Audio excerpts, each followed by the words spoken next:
there. I am still Sarah. I am here with bonus content from the Practice Your Positive Daily podcast. In episode 23 of the podcast, I talked about my journey with alcohol. After a lifetime of being a fairly moderate to heavy social drinker, I have cut down on my alcohol over the past couple of years, and now I'm at a position where I really rarely drink alcohol. It's just not something that I reach for anymore, but I still sometimes reach for that drink. And I've found that it's easier for me to swap something out than to cut it out altogether. So I still, after work or with dinner or a walk in the evening, I still want to have a little drink, right? I still want to have a cute little drink. I almost always have a drink in my hand.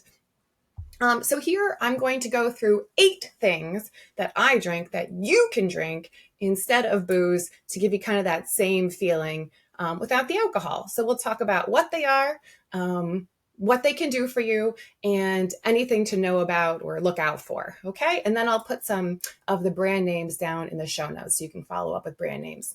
So let's start. So number 1, kombucha or booch. You can buy it. There's a bunch of national brands. Also, there's a lot of local kombucha breweries, or you can make it at home. So kombucha is a fizzy fermented tea drink.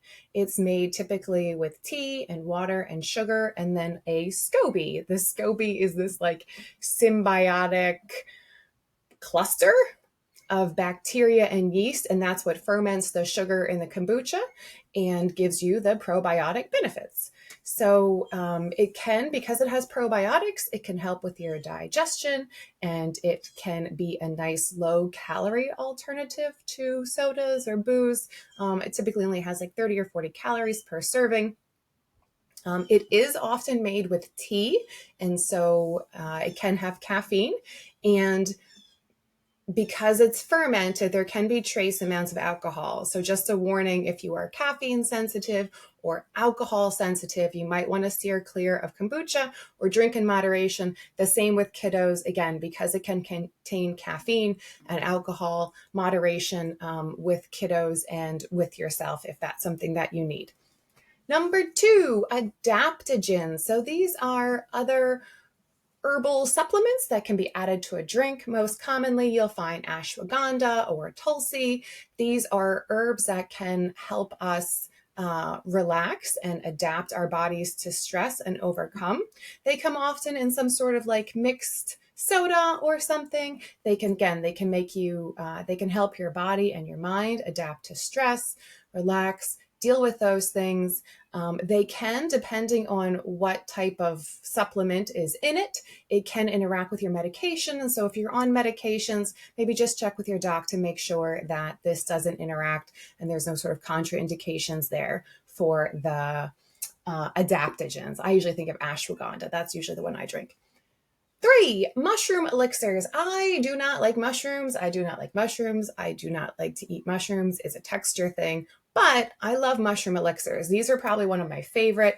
The mushroom additives can be cordyceps or lion's mane or reishi, and all of those can have brain benefits. They can help us clear the mental fog, give us clarity, calm us down.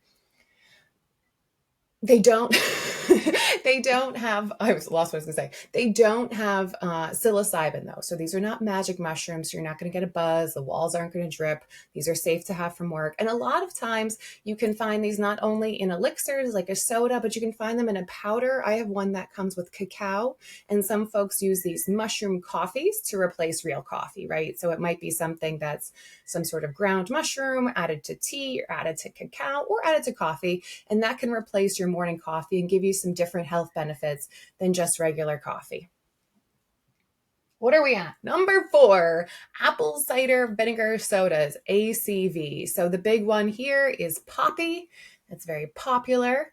And so ACV sodas are really just sparkling water, carbonated water, sparkling water, apple cider vinegar, and then a flavoring and a sweetener. So usually a natural sweetener, maybe a stevia or a monk fruit, and then the apple cider vinegar. You can make these at home. I do make apple cider vinegar sodas at home.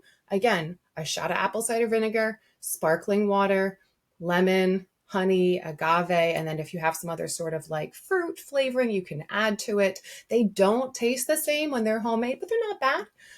Apple cider vinegars, they can be good for your digestion. Apple cider vinegar has that benefit, but the amount of apple cider that's in a soda is probably not enough to help you get those benefits.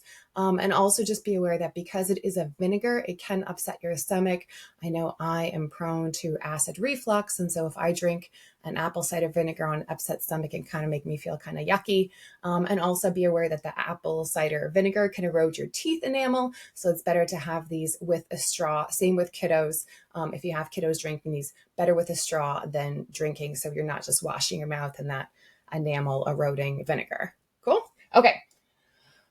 Herbaceous mixes. Really, I just want to say herbaceous because it sounds cool. So herbaceous mixes, right? Herbs. So think about basil, rosemary, cucumber, mint, all of those things. You can either buy them in a condensed concentrate that you can pour into a sparkling water, or you can make them yourself. You can just muddle, take a glass, and then take some sort of like spoon or pestle and mash it up.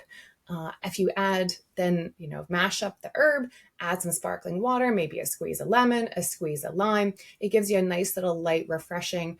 I live in Florida. It's always super hot. Cucumber water with a little bit of mint can be so refreshing. You can add sugar or sweeteners or not, maybe a little agave syrup, maybe a little monk fruit, or you can just keep them, without any sugar. And that's also a nice alternative.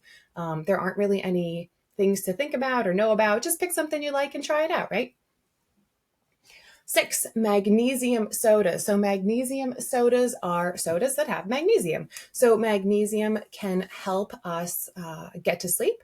It can help our muscles relax. It can help our minds relax. And so magnesium sodas are probably best in the evening or before bed, maybe after dinner. The only thing to think The only contraindication or thing to think about with magnesium sodas is that magnesium, especially in higher doses, it can have a laxative effect. It can give you the poops. So moderation is key. Just one is plenty. And then I also like to time these for the evening so that, at a time that I want to go to sleep or I want my muscles to relax and I want to bed myself down. A magnesium soda is better in the evening than in the morning before you have to go to work and stuff. Number 7, mocktails, just good old fashioned mocktails. Just take the things that you normally like with booze and just take out the booze or come up with some new ones. I love a mimosa, champagne and orange juice. And so to mimic that, I do sparkling peach soda and orange juice. I also just like cranberry juice and sparkling water, right? Like a cranberry and vodka. You get some of that tang or that bite. You can add a splash of orange juice, pineapple juice and coconut water, pineapple juice and coconut soda. Think about any of the kind of traditional cocktail flavors and just make them without the booze. They can be just as satisfying without the booze. And number 8, NA beers, non-alcoholic beers. Listen, sometimes you just want a beer. I got to be honest. Sometimes, a slice of pizza and a non-alcoholic beer just hits that sweet spot, right? I've conditioned myself to like beer. And so sometimes a non-alcoholic beer is nice, right? It just hits that spot. Most have 0 alcohol. Some have trace amounts. So again, if you're looking to completely eliminate booze, alcohol, just check the label on those. One of my favorites is German beer that tastes just like kind of like that wheat grapefruit beer, but without the booze. And it can really hit the spot if that's what you're looking for. So this is the list. I will put it in the comments. I hope this helps you. Again, here with Practice Your Positive YouTube channel, trying to give you really super practical, easy peasy advice to level up your life and build some positive momentum. So try these out or tell me what you like, right? So in the comments below, tell me what works for you if you have any questions. And I will see you in the future with more bonus content. Keep practicing your positive.